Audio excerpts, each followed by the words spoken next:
Hello students, this is exercise number 52 of the legal dictations, and these are the new words and phrases of this exercise. Set aside, aggregate, decree, partnership, Jamnagar, Saurashtra, registered, lowest, construction, commenced, commencement, September, alterations, therefrom, realization, wide, running, suit. This is exercise number 52 of the legal dictations on the speed of 80 words per minute for 10 minutes.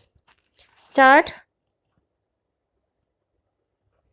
This appeal is directed against the judgment and final order dated 7th October 2002 passed by the Division Bench of the High Court of Gujarat, whereby the High Court set aside the judgment and decree dated 14th December 1982 passed by the civil judge Jamnagar, directing the state government to pay a sum of rupees 2 lakhs with costs and interest, and dismissed the civil suit as well as cross objections filed by the appellant firm for recovery of the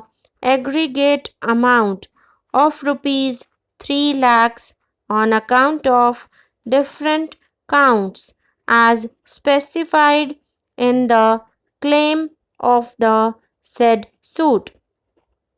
The brief facts of the case are as follows. The appellant firm, a partnership firm registered under the Indian Partnership Act, is carrying on the business of construction of roads, buildings, dams, etc., mostly in Saurashtra and also in other parts of the state of Gujarat. In response to the invitation of tender by the state government for construction of Fulzar Dam 2 in Jamnagar district, the appellant firm quoted and offered to construct the same for the quotation, specifications and design of the dam wide covering letter dated 5 June 1970.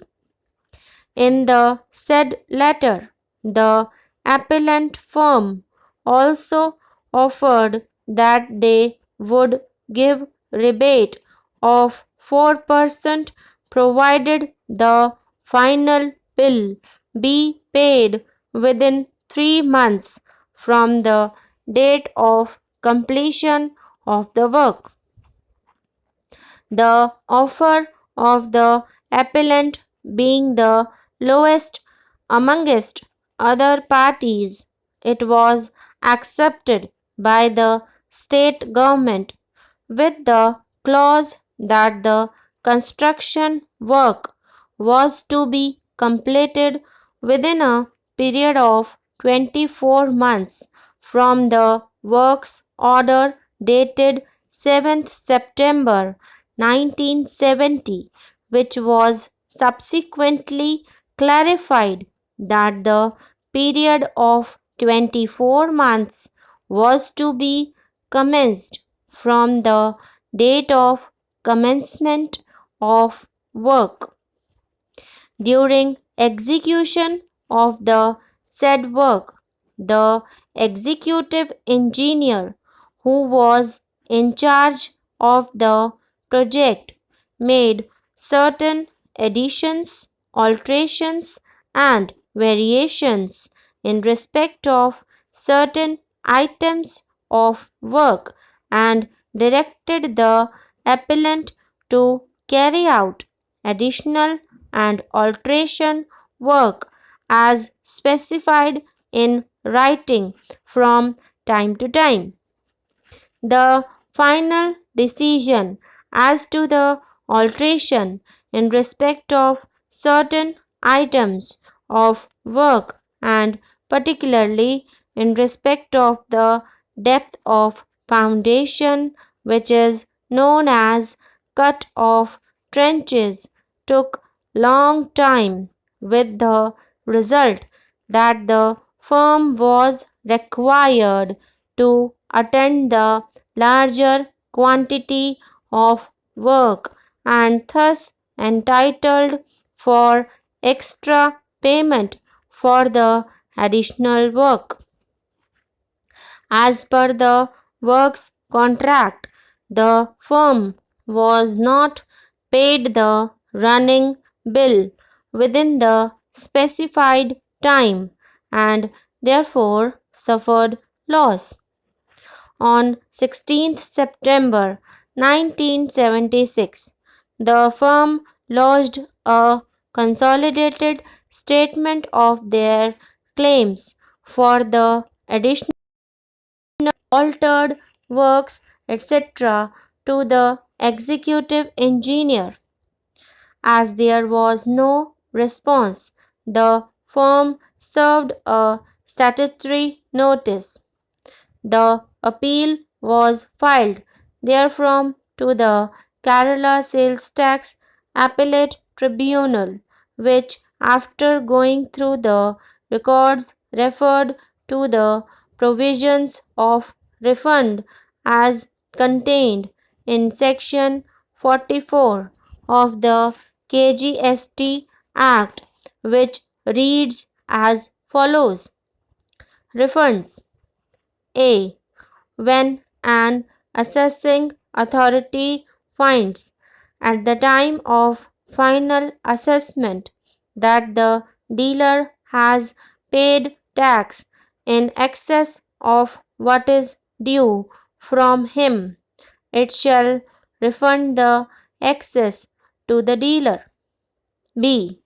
When the assessing authority receives an order from any appellate or revisional authority to make refund of tax or penalty paid by a dealer, it shall effect the refund. C. Notwithstanding anything contained in subsection 1 and 2, the assessing authority shall have power to adjust the amount due to be refunded under section, subsection 1 or subsection 2 towards the recovery of any amount due on the date of adjustment from the dealer. After referring to the said provision, it was held by the tribunal that in case the dealer has paid the tax in excess of what was due from him, it could be refunded to the dealer. But here is a case where not the dealer but the appellant had claimed exemption under section 5.1. Again, on 24th March 1977, after getting no reply, the firm filed civil suit number 30 of 1977 on the file of the civil judge Jamnagar, praying for a decree of the aggregate amount of rupees 3.5 lakhs with running interest at the rate of 9% per annum from the date of final bill till the date of suit, and at the rate which may be awarded by the court from the date of suit till payment. Wide order dated 14th December 1982. The civil judge allowed the suit and passed a decree for a sum of rupees 2,27,000 with proportionate costs together with interest at the rate of 6% per annum from the date of suit till realization. Being aggrieved by the said judgment and decree, the state government filed first appeal number 38 of 1983 before the High Court.